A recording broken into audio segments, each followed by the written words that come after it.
Na minha opinião, o sucesso de uma cultura deve ser julgado pelos seus resultados, como a qualidade de vida que ela proporciona ou o nível de progresso que ela promove.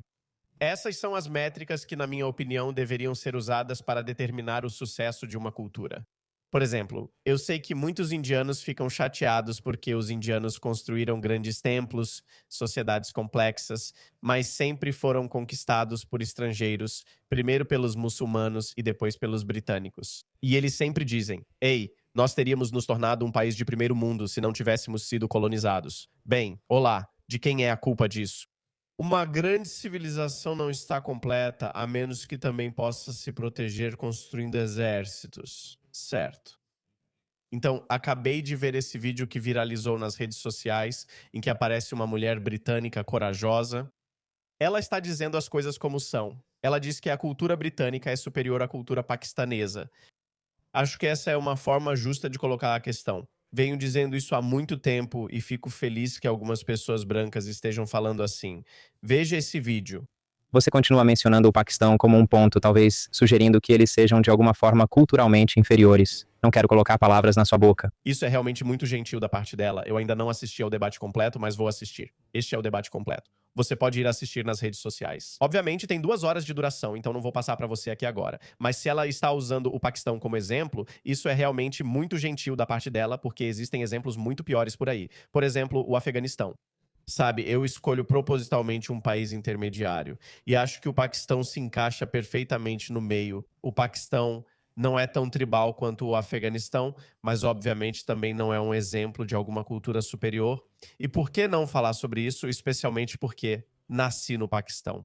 Eu não uso essa identidade porque o Paquistão é uma identidade política. Etnicamente, sou Punjabi. Culturalmente, dificilmente há alguém mais ocidentalizado que eu.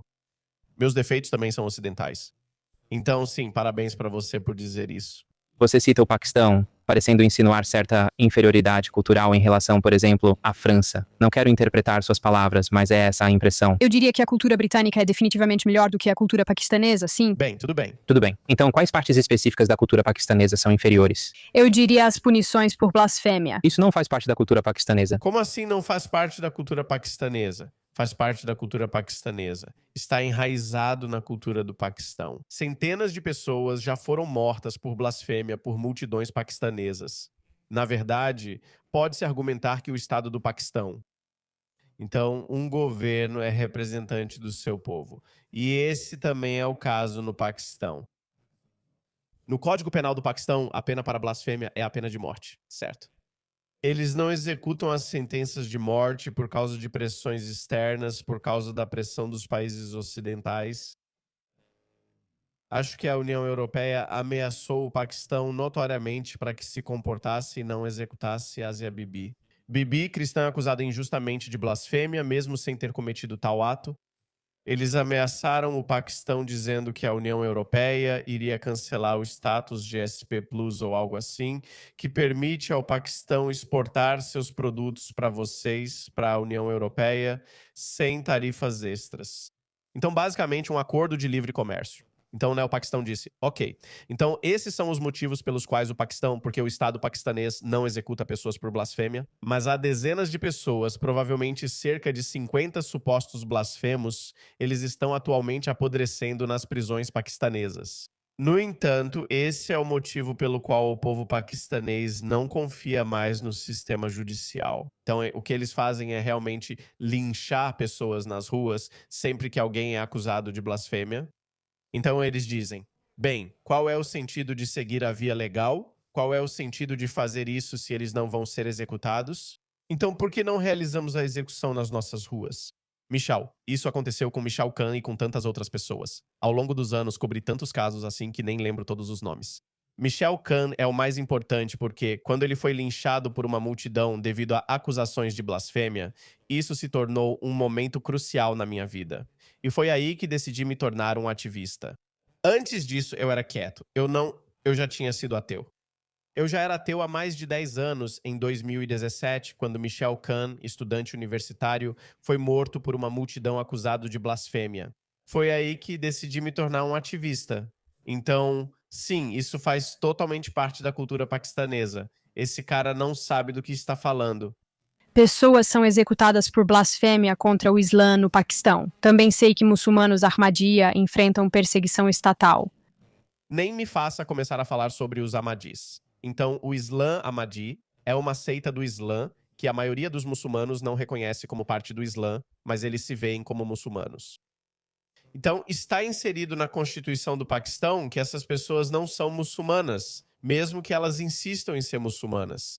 Então, se você sabe como os muçulmanos celebram o Eid e como eles sacrificam cabras, vacas e tudo mais em um desses Eids, os muçulmanos Ahmadis não têm permissão para sacrificar animais. Os muçulmanos Ahmadis não têm permissão para construir mesquitas que se assemelhem às mesquitas dos muçulmanos tradicionais, sabe? Como com minaretes e tudo mais.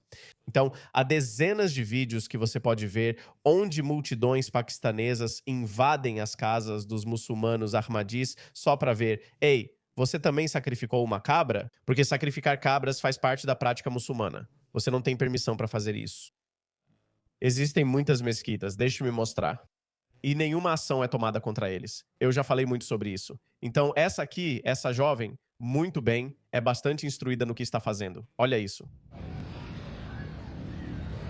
Esses muçulmanos paquistaneses, estão demolindo uma mesquita Ahmadi porque mesquitas pertencem aos muçulmanos. E como os Ahmadis não são muçulmanos, portanto, eles não têm permissão para ter uma mesquita. Isso está enraizado na cultura paquistanesa e o Estado do Paquistão permite esse fanatismo. No passaporte do Paquistão está escrito que reconheço que Muhammad é o último profeta de Allah.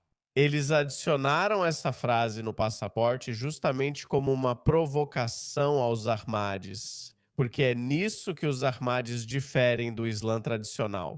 Eles dizem Mirza Ghulam Ahmad Qadiani, que nasceu no século XIX.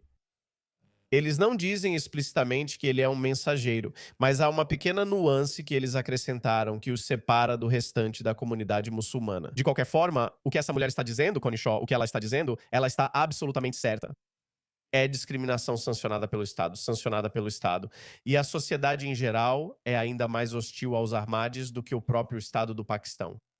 Isso não é Islã paquistanês, é o Estado do Paquistão. Isso ocorre no Paquistão. Se muitas pessoas de lá vierem para cá, isso também acontecerá aqui. Em 2016, um muçulmano de Bradford foi a Glasgow assassinar um muçulmano Ahmadiyya, também muçulmano, por considerá-lo blasfemo. Esse é um exemplo. Você acredita que essa visão representa todos os paquistaneses e sua cultura, ou apenas a maioria? Bem, Na verdade, é a visão da maioria. Como eu disse, eles aprovaram isso legalmente na Constituição deles lá nos anos 70.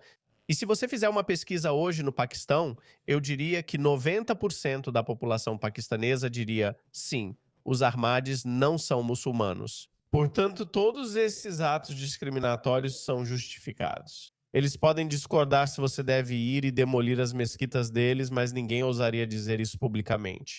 Essa questão da discriminação contra os muçulmanos Ahmadis é tão sensível no Paquistão. Discriminação contra os Ahmadis e blasfêmia. Esses dois temas são tão sensíveis que nem mesmo os políticos mais populares, como Nawaz Sharif ou Imran Khan, ousam tocar neles. Então, com certeza, isso faz parte da cultura paquistanesa. E quando você traz essas pessoas para o Ocidente, para a Grã-Bretanha, uma Grã-Bretanha que já superou a política sectária, você está literalmente importando esse tipo de disputa sectária para o seu país. A Grã-Bretanha se livrou disso há 200 anos, o Paquistão ainda vive nessa cultura. Então, sim, é definitivamente uma cultura inferior. ao analisarmos certos crimes no país, como gangues de aliciamento sexual, é fato que homens paquistaneses estão desproporcionalmente envolvidos. Isso é muito sensível. Mas nessa área específica, certo? Há ao menos 50 cidades grandes e pequenas no Reino Unido onde esse crime ocorreu. A imigração do Paquistão trouxe muitos problemas ao país. Isso não significa que todos os paquistaneses ou seus descendentes aqui tenham causado problemas. Há grandes problemas com enclaves étnicos, como em Bradford, e com casamentos entre primos. Isso facilitou a atuação das gangues de aliciamento. O casamento entre primos por si só é um indicativo de uma cultura retrógrada porque você sabe todos os tipos de problemas que isso traz.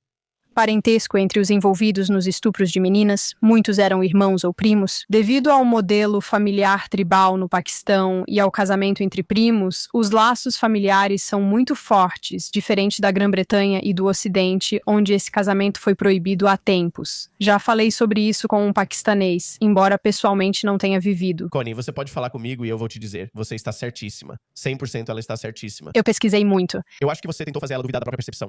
Procurei compreender e ouvir especialistas sobre as gangues de aliciamento. Em que outra cultura você consegue imaginar, em grande escala, onde você simplesmente chamaria alguns dos seus primos ou seu irmão ou até mesmo seu pai para estuprar meninas jovens? É algo repugnante dessa cultura e agora temos problemas no país devido à migração em massa dessa cultura.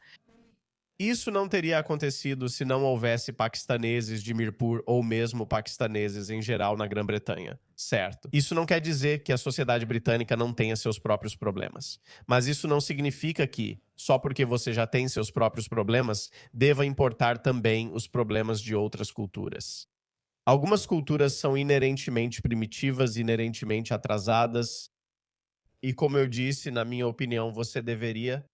métricas como o tipo de qualidade de vida que ela proporciona, o nível de progresso que ela alcança, todas essas coisas são boas métricas para determinar se uma cultura é superior ou inferior.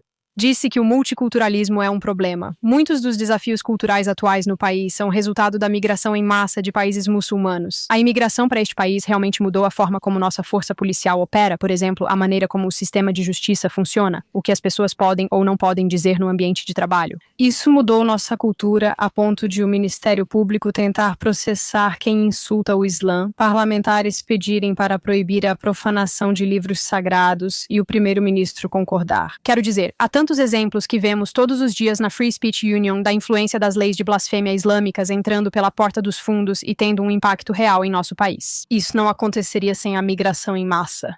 Com certeza. A conclusão é: não dilua sua cultura para acomodar outras culturas que são comprovadamente inferiores e retrógradas. Exatamente. Muito bem, Connie Shaw.